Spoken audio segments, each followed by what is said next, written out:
여러분, 우리가 매일같이 어쩌면 하루에도 수십 번씩 하는 행동이 있죠? 바로 웹사이트 주소를 입력하고 엔터를 누르는 거예요. 그 정말 찰나의 순간, 화면 뒤에서는 대체 무슨 마법 같은 일들이 벌어지고 있는 걸까요? 지금부터 그 보이지 않는 여정을 저와 함께 떠나보시죠. 맞아요. 바로 이 질문입니다. 우리는 이걸 너무나 당연하게 여기잖아요. 그런데 사실 이 간단한 행동 뒤에는요, 정말 어마어마하게 복잡하고 정교한 단계들이 숨어 있답니다. 지금부터 그 비밀의 문을 하나씩 열어보겠습니다. 자, 그럼 여정의 첫 발을 떼볼까요? 우리가 누군가에게 편지를 보내려면 제일 먼저 뭘 해야 하죠? 맞습니다. 주소를 알아야죠. 인터넷 세상도 똑같아요. 가장 먼저 인터넷의 전화번호부를 뒤져서 우리가 가야 할 곳의 정확한 주소를 찾아내야만 합니다. 우리가 브라우저 창에 example.com 이렇게 딱 치는 주소 있잖아요. 이건 사실 그러니까 사람들을 위한 이름이에요. 컴퓨터는 이런 글자만 보고는 거기로 가야 하는구나 하고 바로 알 수가 없거든요. 그래서 꼭 컴퓨터가 알아들을 수 있는 진짜 주소로 번역을 해줘야만 합니다. 바로 그 번역을 해주는 아주 똑똑한 해결사가 바로 이 DNS, 도메인 네임 시스템입니다. 이건 뭐랄까, 인터넷 세계의 거대한 전화번호부라고 생각하시면 이해가 정말 쉬울 거예요. example.com 이라는 이름을 알려주면 짠! 하고 142.250.206.46 같은 컴퓨터의 진짜 전화번호, 바로 IP 주소를 찾아주는 거죠. 이거 정말 재밌지 않나요? 왼쪽의 도메인 이름은 우리가 기억하기 쉬우라고 붙인 별명 같은 거고요. 오른쪽의 IP 주소는 컴퓨터 세상에서 쓰는 실제 주소인 셈이죠. 그러니까 DNS는 이 둘 사이를 이어주는 없어서는 안 될 핵심적인 다리 역할을 하는 겁니다. 만약 이 번역 과정이 없다면 글쎄요, 우리가 지금 아는 인터넷은 아예 존재할 수도 없었을 거예요. 자, 좋습니다. 이제 목적지 주소는 알아냈어요. 그럼 이제 그곳에 가서 무슨 말로 대화를 시작해야 할까요? 바로 외부의 공용어를 쓸 차례입니다. 그 언어가 바로 HTTP, 하이퍼텍스트 전송 프로토콜인데요. 한번 상상해 보세요. 전 세계 컴퓨터들이 전부 제각각 다른 방식으로 데이터를 보낸다면 정말 혼돈 그 자체겠죠? HTTP는 바로 이런 아수라장을 막기 위해서 모든 브라우저와 서버가 서로 오해 없이 소통할 수 있도록 만든 공통의 약속, 일종의 표준 규칙인 셈입니다. 웹에서의 모든 대화는 이 아주 간단하면서도 강력한 패턴을 따릅니다. 우리가 브라우저를 통해 이 페이지 좀 보여주세요 하고 요청을 보내면요. 서버가 그 요청을 받아서 잠시 처리를 한 다음에 네, 여기 있습니다 하고 응답을 해주는 식이죠.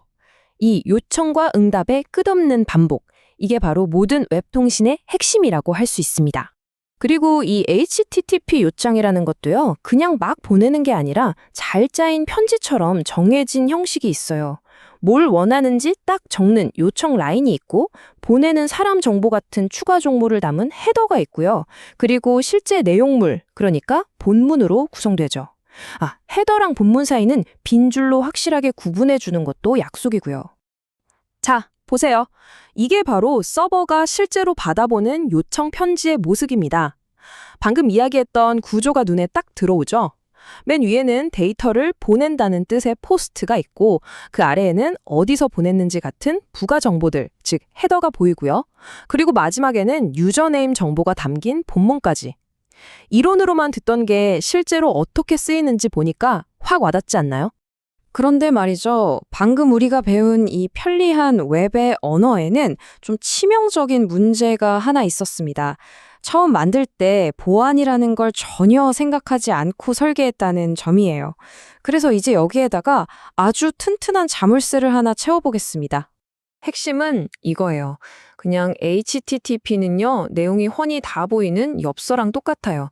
중간에 누가 마음만 먹으면 가로채서 내용을 다 훔쳐볼 수 있다는 거죠. 내 개인정보가 그대로 노출될 수 있다는 얘기입니다. 정말 끔찍하죠? 이 보안 문제를 해결하기 위해서 등장한 게 바로 HTTPS입니다. 데이터를 안전한 봉투에 넣어서 단단히 봉인하는 것처럼 암호화라는 기술을 더해서 통신을 보호하는 거예요. 그 차이가 바로 이겁니다. 왼쪽을 보세요. 데이터가 그대로 노출돼서 해킹에 너무 취약하죠. 하지만 오른쪽의 HTTPS는 튼튼한 자물쇠로 잠가서 안전하게 보호합니다. 요즘 우리가 방문하는 웹사이트 주소창에 왜 자물쇠 모양이 뜨는지 이제 확실히 아시겠죠? 전부 우리의 소중한 정보를 지키기 위해서랍니다. 그럼 이 안전한 자물쇠는 어떻게 채우는 걸까요? 과정은 대충 이렇습니다. 먼저 웹서버가 우리 브라우저한테 저는 믿을 만한 곳입니다 하고 증명하는 일종의 신분증을 보여줘요. 이걸 인증서라고 부르는데요. 그럼 브라우저는 이 신분증이 진짜인지 위조된 건 아닌지 아주 꼼꼼하게 확인을 합니다. 확인이 다 끝나면 그제야 둘 사이에 그 누구도 엿볼 수 없는 비밀 통로가 만들어지고 이 통로를 통해서 데이터를 안전하게 주고받기 시작하는 거죠. 자, 드디어 우여곡절 끝에 모든 데이터를 안전하게 우리 컴퓨터로 가져왔습니다. 휴, 이제 다 끝난 걸까요? 아니죠. 이제 이 코드 뭉치를 가지고 우리가 눈으로 보는 멋진 웹페이지로 조립하는 여정의 마지막 단계가 남았습니다. 브라우저는 서버한테 받은 HTML 코드를 그냥 화면에 뿌려주는 게 아니에요. 먼저 DOM, 그러니까 문서 객체 모델이라는 걸 만듭니다. 이게 좀 어려울 수 있는데 HTML이 건물의 설계도라면 DOM은 그 설계도를 바탕으로 실제로 지어진 건물의 뼈대 구조라고 생각하면 쉬워요. 브라우저는 이 뼈대 구조를 가지고 페이지를 그리고 또 나중에 자바스크립트 같은 걸로 동적으로 막 바꾸기도 하는 거죠. 이 과정은 마치 진짜 건물을 짓는 것처럼 아주 체계적으로 진행돼요. 먼저 HTML로 페이지의 뼈대, 이게 DOM을 만들고요. 그 다음엔 CSS로 예쁘게 인테리어 디자인, 이게 CSSOM을 입힙니다.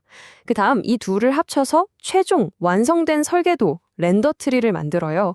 이 설계도를 보고 각 가구의 위치랑 크기를 딱딱 정하고 레이아웃, 마지막으로 페인트 칠을 예쁘게 싹 하면 페인트, 바로 우리가 보는 웹페이지가 짠! 하고 완성되는 겁니다.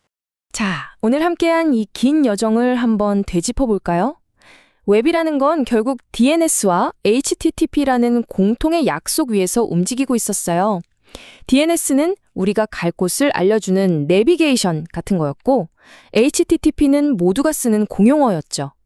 그리고 HTTPS는 그 대화를 안전하게 지켜주는 보디가드 역할을 했고요.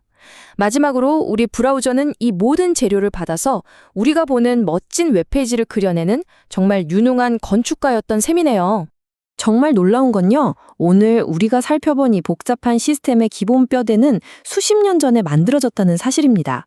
그렇다면 이런 질문을 한번 던져볼 수 있겠네요. 앞으로 10년, 20년 뒤 웹의 다음 여정은 과연 또 어떤 놀라운 모습으로 우리 앞에 나타나게 될까요? 정말 궁금해지네요.